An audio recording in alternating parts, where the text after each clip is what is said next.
they go beyond پڑھائی کتنی کرنی ہے, یا یو نو ہمارے ایک بہت فرق قسم کے چیلنجز ہوتے ہیں جو ہم ساتھ میں ڈیل کر رہے ہوتے ہیں ان چیزوں سے, اور وہی چیلنجز میرے ساتھ accompanied me to the workplace also, کہ ایک میل ڈومینیٹڈ فیلڈ ہے, آپ اس میں ہیں, اور آج کل تو میں بہت زیادہ ڈیولپمنٹ کا کام کرتی ہوں جو which is got to do with construction and real estate and contracts, تو اس میں it's a very male dominated field.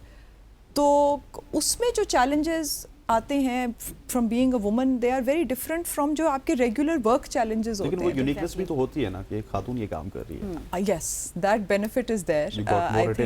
ہاں, لوگ فیسنیٹ بہت ہوتے ہیں, انکلوڈنگ میرے اپنے ایک والد صاحب نے میرے سے ایک دفعہ پوچھا تھا کہ وائی ڈونٹ یو, مطلب ایک ہوٹل میں کام کرو, it be so much easier and better for you, and but why this world of the development world جہاں پہ numbers and contracts and construction and but I think کہ challenges جو ہوتے ہیں نا when as women also ہماری achievement کا بھی گراف تھوڑا فرق ہوتا ہے.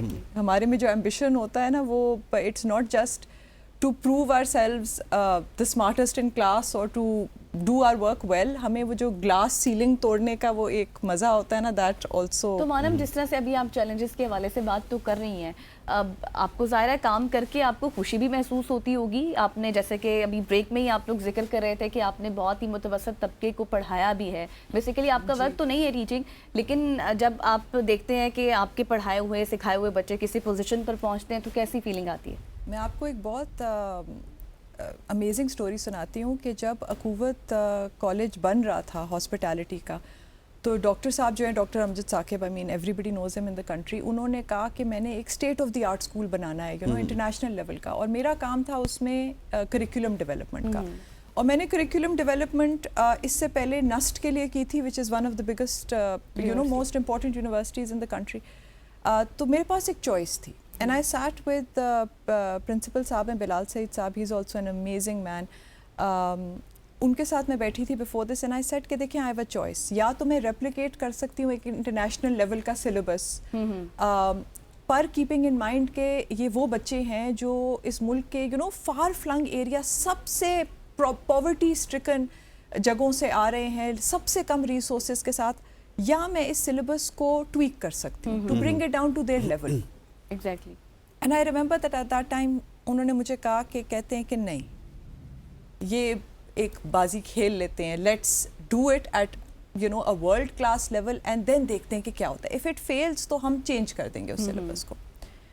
جب ہمارا پہلا بیچ گریجویٹ ہوا تھا فرام بول, تو اور میں اس میں ایڈ کروں کہ ڈاکٹر صاحب نے کہا تھا کہ آپ ان کو ہاسپٹیلٹی اینڈ ٹورزم پڑھا دیں, ان کو انسان میں بنا دوں گا, یو نو, اینڈ ان کو they had to go in for an internship and then come back and do their culinary course, جو کوکنگ کا کورس ہوتا ہے.